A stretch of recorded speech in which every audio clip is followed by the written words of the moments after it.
Good day, meron tayong gig ngayon, event gig dito sa Astoria Regency Hotel. So yan, napakaraming nag-park, maraming event, puno ang Astoria Regency event place.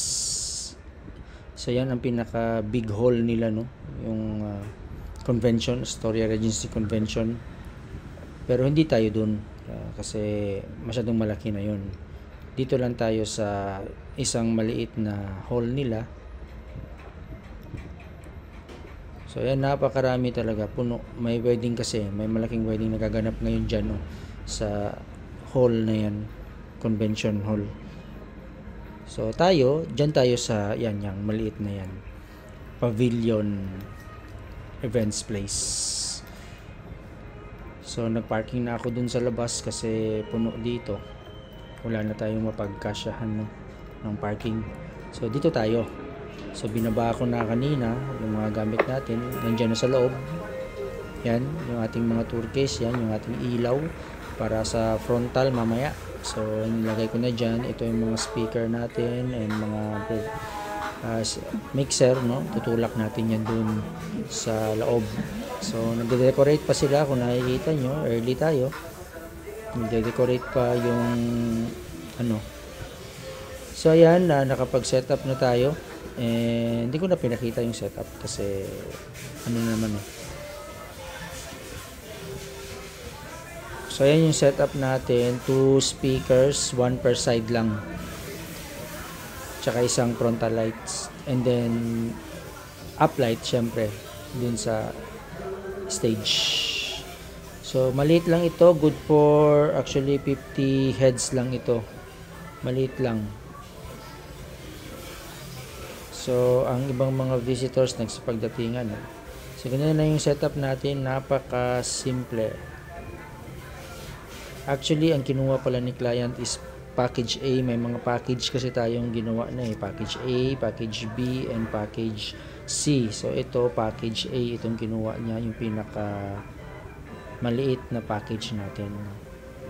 Good for 50 heads kasi 50 heads naman to. So ito na yung buffet table, no, pakita ko lang. So yan yung mga pagkain, ready na yan para mamaya, mainit-init pa. And ayan, may lechon din, 2 lechon. Wow, tinuguan. And also may sweet corner din sila. So simple, ano lang talaga. 18th birthday nga pala ito, no. Kung ano. So ayan yung pinaka center ng ating stage decor. So inilawan natin ng kulay pink as requested by the client. So 18th birthday again. Ayan, nakaset up tayo ng pang-acoustic kasi actually yung celebrant, debutant, siya lang naman ang mag-play. So ayan yung ano natin, booth. Ayan, ginawa ko ng table yung ating mga tour case. So pinatong ko dyan. So very simple lang talaga. Yan, yung ating lights control, ating wireless microphone. Nagamit natin dyan is yung Kevlar na wireless microphone natin. And then of course yung mixer. Ayan, mixer Joson, the best. Joson 8 yan. Angkop lang para sa ganitong klaseng event, no.